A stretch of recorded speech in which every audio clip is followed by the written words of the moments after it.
Hey, it's Mazzy, and welcome back to the channel.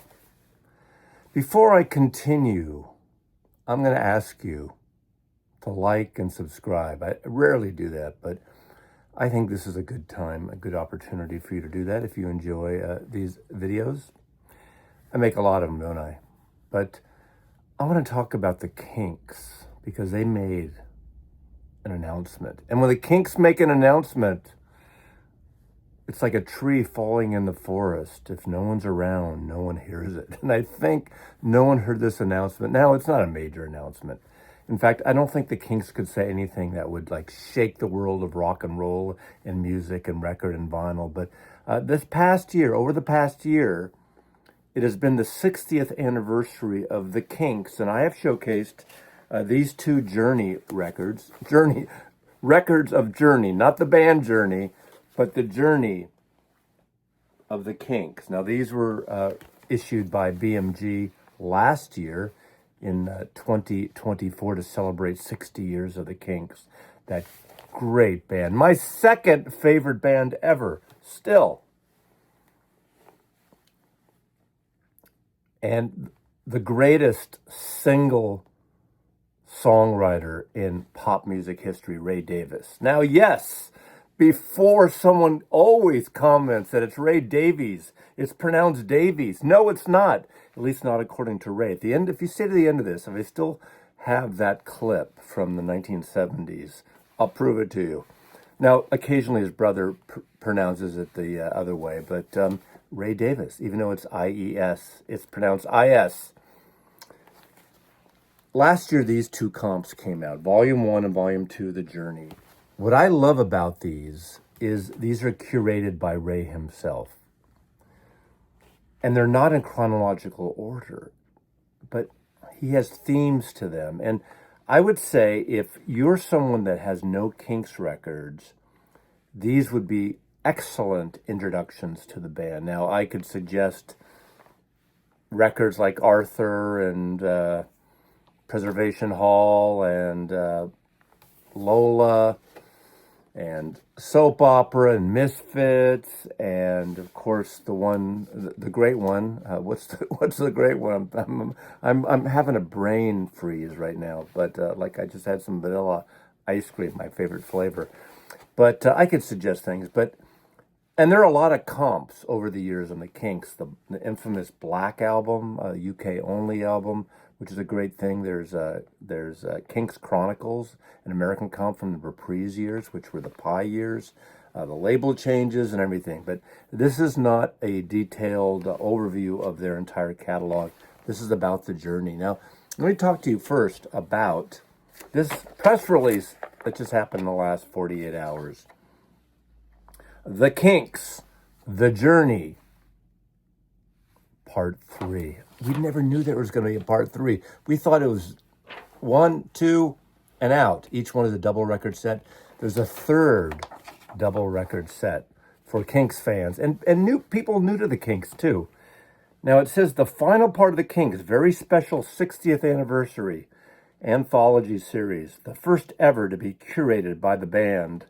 The Journey Part 3 is due for release on July 11th, 2025. I love the Kinks. I love all the Kinks, with a couple exceptions, but the entire period of the Kinks. I know people like their Pie years, the Reprise years, or they like the RCA years, very few are probably, and then the Arista years and the MCA years, and nobody really likes that one Columbia Sony thing, Phobia.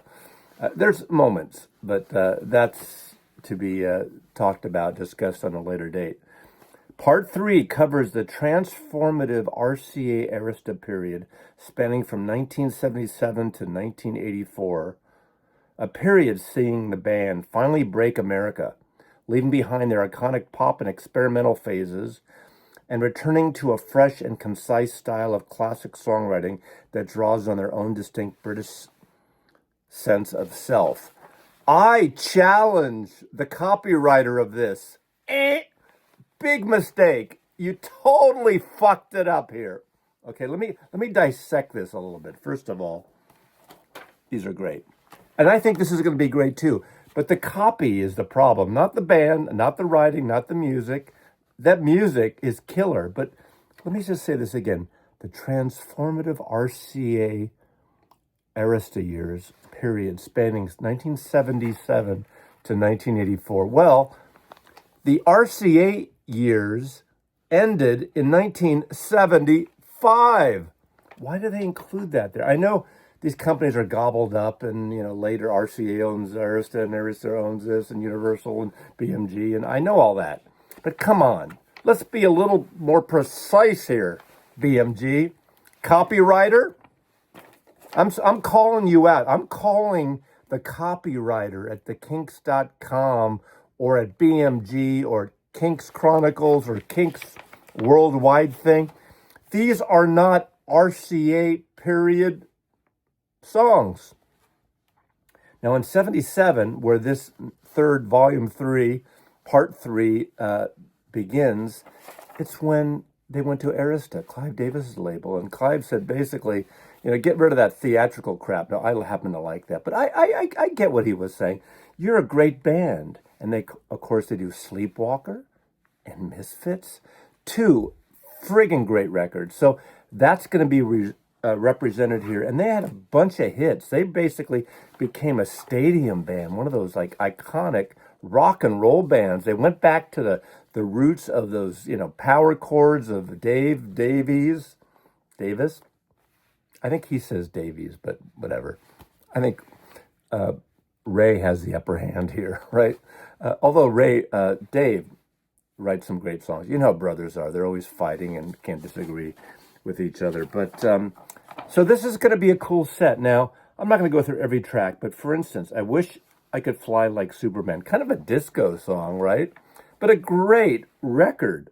Rock and Roll Fantasy, of course, from Misfits. I think that is a killer song about young people being into rock, this dream of rock and roll. What a great song. Misfits is my favorite of this period, but I do like Sleepwalker too. Sleepwalker, Living on a Thin Line, that's a great song. Isn't that a Dave song? I believe. I love that song.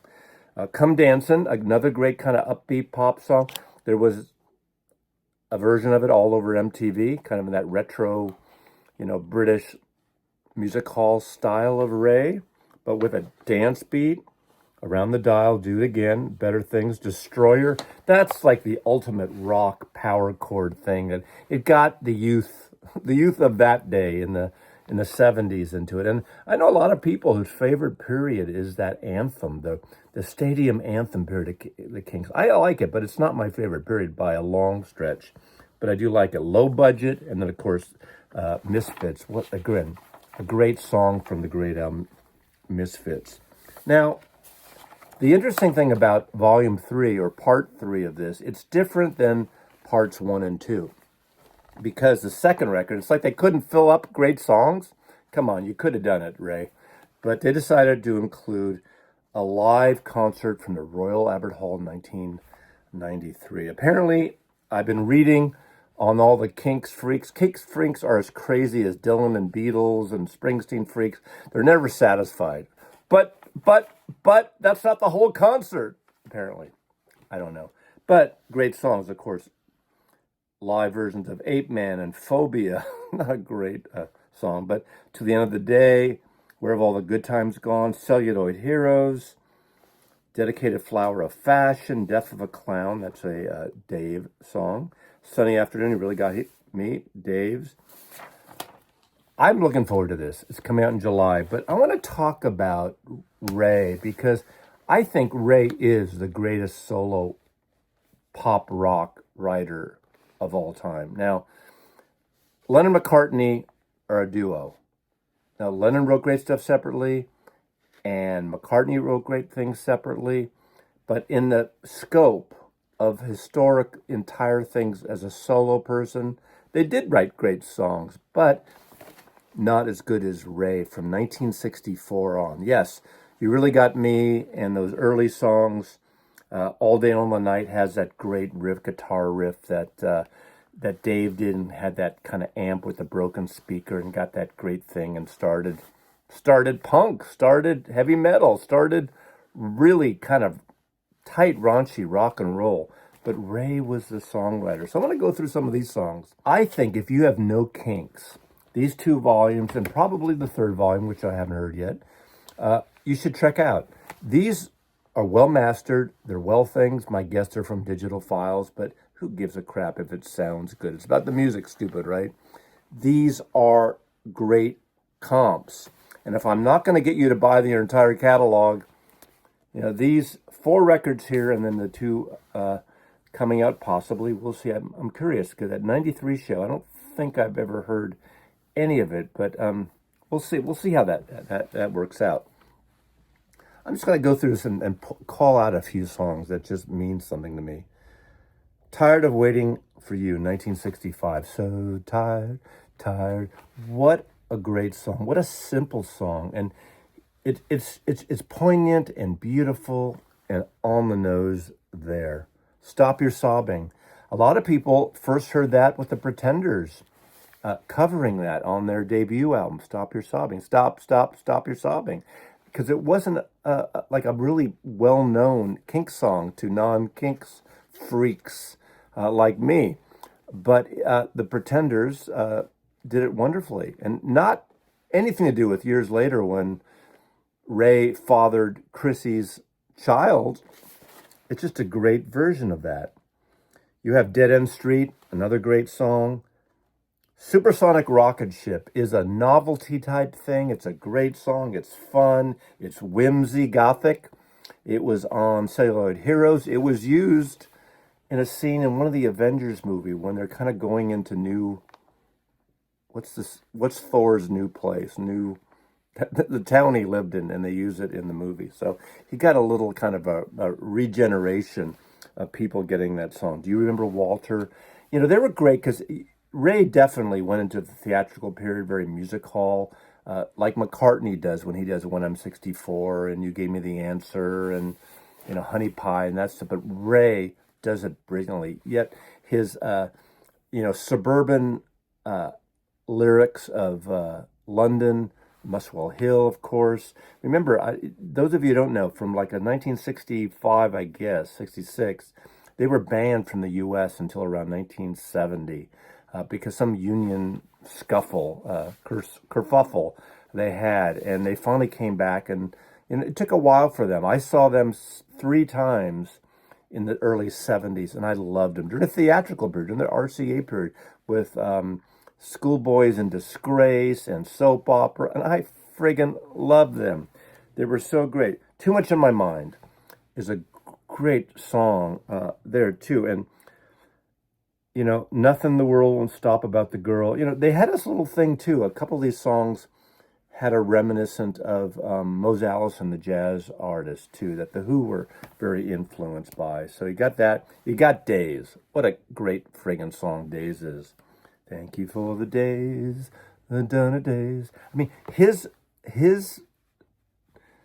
melody structure is astonishing, and lyrical content within that. He's doing all this on his own, and he was producing these records after Shel Tamley stopped producing in the '60s for him. He took over and he produced all the Kinks albums until the very end. Never used an outside producer, and he did it beautifully. So he had an ear. Sitting in the Midday Sun, again, another kind of poppy song, very suburban, very light, but so beautiful. I keep thinking of another song that would have been on here. It's really Ray, not the Kinks, but in the film Absolute Beginners, Quiet Life, that song would fit right in here. And I know it's not specifically the Kinks. I mean, I don't remember who even plays on that, but that is a killer song that would fit in here. Now, the song that opens up side 4 of this comp is Waterloo Sunset, possibly the best pop song of the 1960s, or at least in the top 5, maybe top 3. It's such a great song. Now, the way he cuts this up, side 1, songs about becoming a man, the search for adventure, finding an identity and a girl. Side 2, songs of ambition achieved, the bitter taste of his success, loss of friends, the past comes back and bites you in the backside. So he's not doing these comps chronologically, and I think that's what's brilliant about him. I don't want to hear all the old stuff and then the middle stuff and the newer, what we call new here is like the 70s, right? Newer stuff. I like that it's mixed up like a playlist on a shuffle play. Side 3, Days and Nights of Lost Souls, Songs of Regret, a reflection of happier times. And then side 4, A New Start, A New Love. But have you really changed? Still haunted by the quest and the girl. And that is volume 1, part 1. And we get into part 2 a little bit. I'm just going to go through some of them again because this is great music. The End of the Day, of course, Preservation. David Watts, what a great... That's where, him and McCartney kind of align, where they're talking about one person. In a way, it could be like Paperback Writer. There's a man, have you read the news? Whatever the lyrics are, I'm flaking out of here again. Oh, my hands are going back here. That doesn't mean anything. But that's great. Of course, side 2, The Journeyman is Led Astray by Ghosts of a Dark Angel. That is the theme of side 2 here. Lola. L-O-A, Lola. And that got banned in the BBC. They had to change the lyric from Coca-Cola to Cherry Cola. God forbid we have a product placement they're not getting paid for. Sunny Afternoon, Animal Farm, of course, based on Orwell, and that was in 1968. That is a killer. That's a beautiful, beautiful song. See My Friends from 65 is on there too. And I just love the vibe of that, the personal side of that. Now, side 3, he says, our journeyman is seduced by those ghosts and demons of the underworld and searches for his lost innocence. This is the brilliance of Ray. He writes stories. He writes whole fiction pieces based on his growing up, his persona, his history, his knowledge of his older sisters growing up in London, going to the dance halls, what he learned from them too, and really expresses it well. Now, some may say, that period of the late 60s and the early 70s is very British-centric, and it's true. It's so British, and like I talked recently about the Small Faces and about Ogden Nutt, and especially side 2 of that. It's so British. Sometimes Americans don't relate, and I understand that. Won't relate to stories about how quaint England is, and that the history of it, and the feeling of growing up and being in London and in England, and I really appreciate that. I know maybe a little more than a lot of Americans, but by no means do I know all of it. And I think that's why I love Ray's writing and his recording and these songs so much. 20th Century Man, Sitting by the Riverside. Now, side 4, despair turns to elation as journeyman overcomes his fear, reunites with old friends. Songs like the New Victoria Suite. Now, this is where he gets into live recordings here. Everybody's a Star, Star Maker. That would be from Norman the Star Maker from soap opera. New Victoria Suite. Then Holiday Romance, Big Sky, and God's Children. A great, great, great period for the Kinks. God Save the Kinks. That was one of their promotional bylines. This is that second part of the Kinks. This is, I assume, the first original Kinks. Well, actually, this was not the first. This is in Muswell Hill from the cover of Muswell Hillbillies, a great song where they actually brought in like the feelings of America, almost like country music on Muswell Hillbillies, and I adore that record. Now, obviously, when you're a fan like me and pretty much know all their music, there's a lot of stuff missing here, and so these are teasers, and I could quibble about a track here and a track there that's missing, and take this one out and put that one there, and on the new one, why do we need a record of side of live stuff? Let's get some more tracks from their catalog, but that's where these will probably be a good intro for most of you who aren't into Kinks, and if you were into the Kinks, this is fun if you're a CD person, a streamer. These might be fun. Again, curated sets by the guy. Now, sometimes it's kind of like a director's cut when you get a DVD or a Blu-ray and you have the director's cut of the movie. I think 9 out of 10 times the director's cut is not the good cut. There are exceptions, definitely. But, there's a reason why things were trimmed back and cut. Not that you want a studio to trim things out, because you want the artist intent, the artist's essence.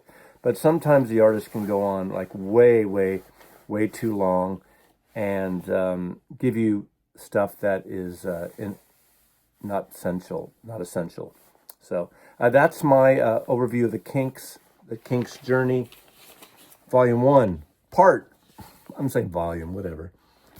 Part 1, Part 2, and coming in July, is it July or June? I don't remember now. See, I forget too. The Kinks, The Journey, Part 3 coming out on BMG, and love this band. Thanks for watching again. Mazzy loves you. Very good friend of mine. He's my brother, I'm sorry to say. I'm glad to say. Yeah. All right, mate? Yeah.